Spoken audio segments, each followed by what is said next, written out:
Good morning once again. Thank you for staying with TV3. This is New Day and time now for fashion trends. And as you know, every Wednesday we bring you tidbits and fashion news and the do's and don'ts of fashion. Today's do's and don'ts are going to be focusing on shirts, ties, and pocket squares.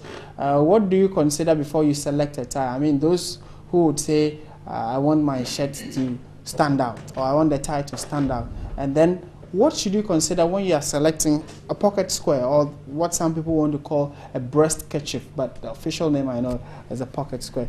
That thing people put in their pockets to either match the tie or match the shirt or match a color in the tie, or, you know, totally different from the shirt and the tie and the jacket. We have someone who's a fashion designer, and he has, you know, been quite fashionable, and he's going to be talking us through. We have a number of ties on our table we are going to be looking at. And those of you who may not know how to knot a tie, we are going to be learning it as well. Let me introduce Miles Ewuku. He's a fashion designer. Good morning, sir. Thank you for joining us.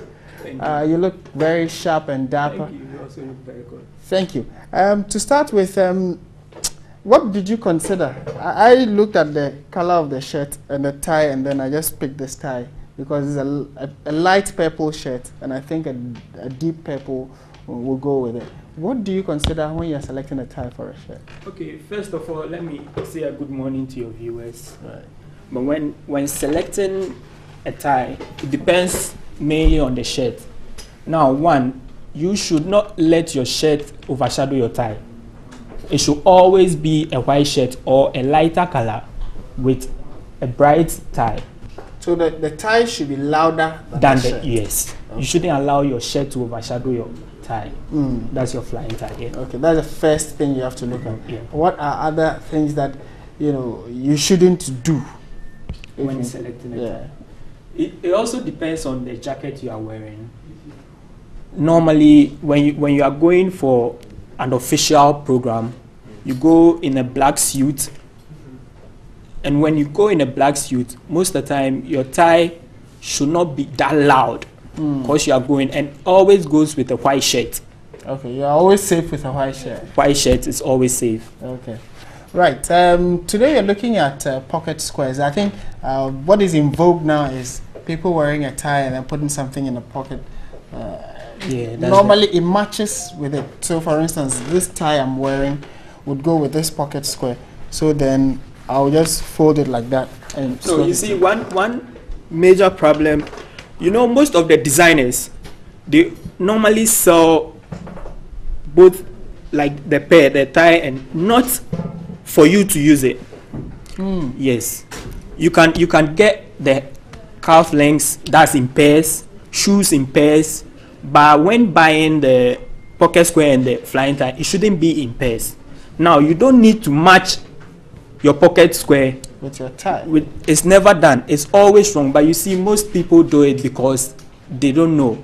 And in anything, there are rules. In fashion, there are rules. In wearing a suit, there are rules.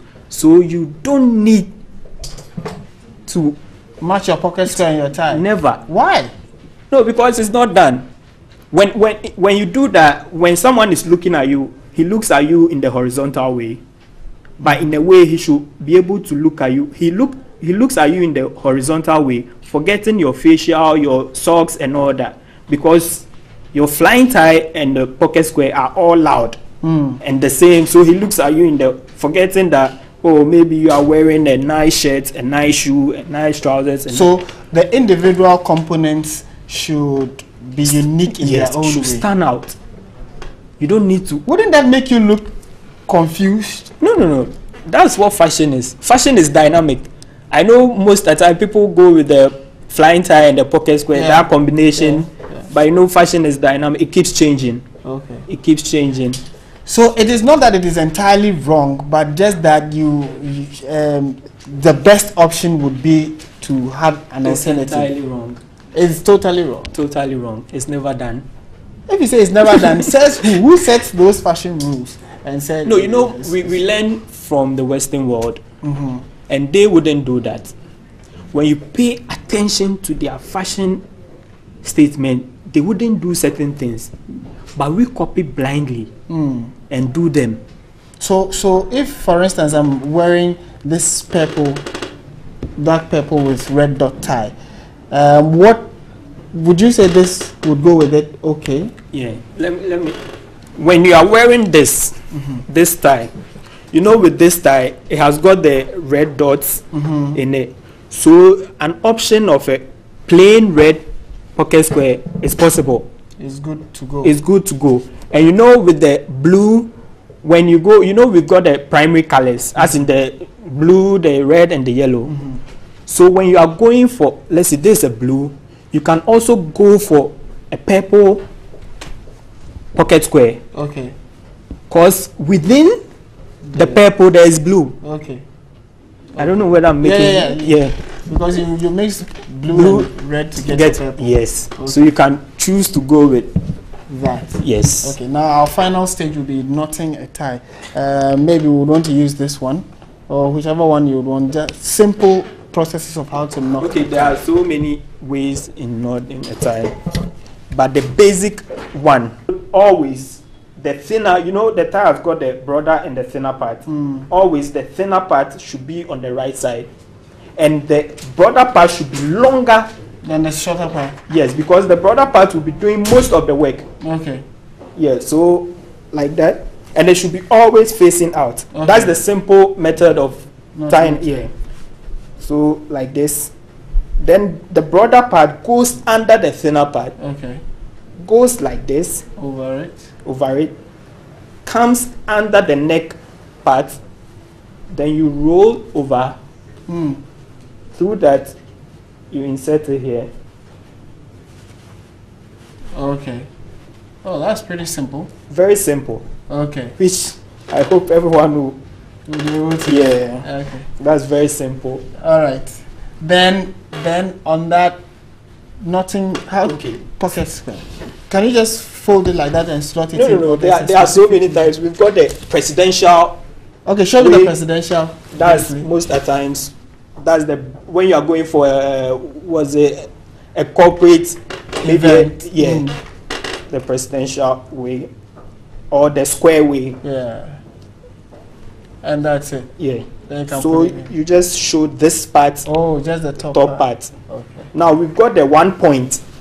Okay. 1 point fold. That's it. Okay. Then you just place it. We've got the puff. Mine is the inverted puff. Oh, you know what? There's a lot more we need to learn, but today we have run out of time on this. So we will bring him back so he can take us through the presidential, the pointed, and then the inverted puff and puff itself, and then other ways of. We know that not in a title. We have the British style, the American style, and all the others. So we've been speaking with Miles Ewuku. He's a fashion designer and has been helping us look at the right and wrongs when it comes to selecting a tie and then matching your tie with a pocket square. Apparently, it is wrong to wear the same tie with the same pocket square.